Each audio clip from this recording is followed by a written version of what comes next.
S Q ಎಲ್ನಲ್ಲಿ character ಅಥವಾ string data ಟೈಪ್ಸನ್ನು ಯಾಕೆ ಯೂಸ್ ಮಾಡ್ತಾರೆ? Use to store text or characters.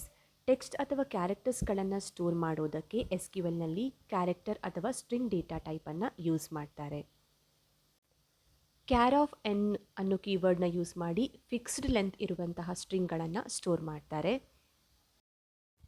For example, A B ಸಿಯನ್ನು ಸ್ಟೋರ್ ಮಾಡೋದಕ್ಕೆ ನಾವು ಕ್ಯಾರ್ ಆಫ್ 5ನ ಯೂಸ್ ಮಾಡಿದರೆ ಎ ಬಿ ಸಿನಲ್ಲಿ 3 ಕ್ಯಾರೆಕ್ಟರ್ಸ್ಗಳು ಇರೋದ್ರಿಂದ ಉಳಿದ 2 ಕ್ಯಾರೆಕ್ಟರ್ಸ್ಗಳಲ್ಲಿ ಸ್ಪೇಸ್ ಸ್ಟೋರ್ ಆಗುತ್ತೆ. ಬಿಕಾಸ್ ಕ್ಯಾರ್ ಆಫ್ 5ಅನ್ನು ನಾವು ಫಿಕ್ಸ್ಡ್ ಲೆಂತ್ ಇರುವಂತಹ ಸ್ಟ್ರಿಂಗ್ಗಳನ್ನು ಸ್ಟೋರ್ ಮಾಡೋದಕ್ಕೆ ಮಾತ್ರ ಯೂಸ್ ಮಾಡಬೇಕು. ಹಾಗಾಗಿ ಉಳಿದ 2 ಕ್ಯಾರೆಕ್ಟರ್ಸ್ನಲ್ಲಿ ಸ್ಪೇಸ್ ಸ್ಟೋರ್ ಆಗುತ್ತೆ. ನಮಗೆ ಸ್ಪೇಸ್ ಸ್ಟೋರ್ ಆಗೋದು ಬೇಕಾಗಿಲ್ಲ ಅಂತ ಹೇಳಿದರೆ ಜಸ್ಟ್ ಕ್ಯಾರ್ ಆಫ್ 3 ಅಂತ ಕೊಡ್ಬೋದು.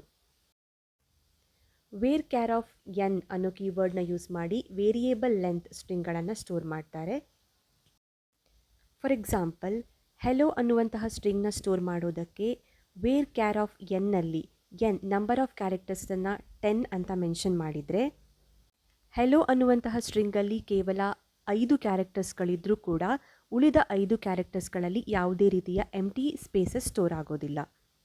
ಬಟ್ ಮೋರ್ ದೆನ್ 10 ಕ್ಯಾರೆಕ್ಟರ್ಸ್ ಇರುವಂತಹ ಸ್ಟ್ರಿಂಗನ್ನು ನಾವು ಇದರಲ್ಲಿ ಸ್ಟೋರ್ ಮಾಡೋದಕ್ಕೆ ಆಗಲ್ಲ. ಮೋರ್ ದೆನ್ 10 ನಂಬರ್ಸ್ ಇರುವಂತಹ ಸ್ಟ್ರಿಂಗ್ನ ಸ್ಟೋರ್ ಮಾಡಬೇಕು ಅಂದರೆ ನಾವು ಎನ್ ನಂಬರ್ ಆಫ್ ಕ್ಯಾರೆಕ್ಟರ್ಸ್ನ ಇನ್ಕ್ರೀಸ್ ಮಾಡಿದರೆ ಆಯಿತು. ಟೆಕ್ಸ್ಟ್ ಅನ್ನೋ ಕೀವರ್ಡ್ನ ಯೂಸ್ ಮಾಡಿ ಲಾರ್ಜ್ ಅಮೌಂಟ್ ಆಫ್ ಟೆಕ್ಸ್ಟ್ಗಳನ್ನು ಸ್ಟೋರ್ ಮಾಡ್ತೀವಿ. For example, this is a long paragraph. ಯಾವಾಗ ನಮಗೆ ನಂಬರ್ ಆಫ್ ಕ್ಯಾರೆಕ್ಟರ್ಸ್ಗಳು ಎಷ್ಟು ಅನ್ನೋದು ಗೊತ್ತಿರಲ್ವೋ ಆ ಟೈಮಲ್ಲಿ ಅಥವಾ ತುಂಬ ಲಾಂಗ್ ಇರುವಂತಹ ಸೆಂಟೆನ್ಸ್ಗಳನ್ನು ಸ್ಟೋರ್ ಮಾಡಬೇಕು ಅಂದರೆ ಟೆಕ್ಸ್ಟ್ ಅನ್ನೋ ಕೀವರ್ಡ್ನ ಯೂಸ್ ಮಾಡಬಹುದು.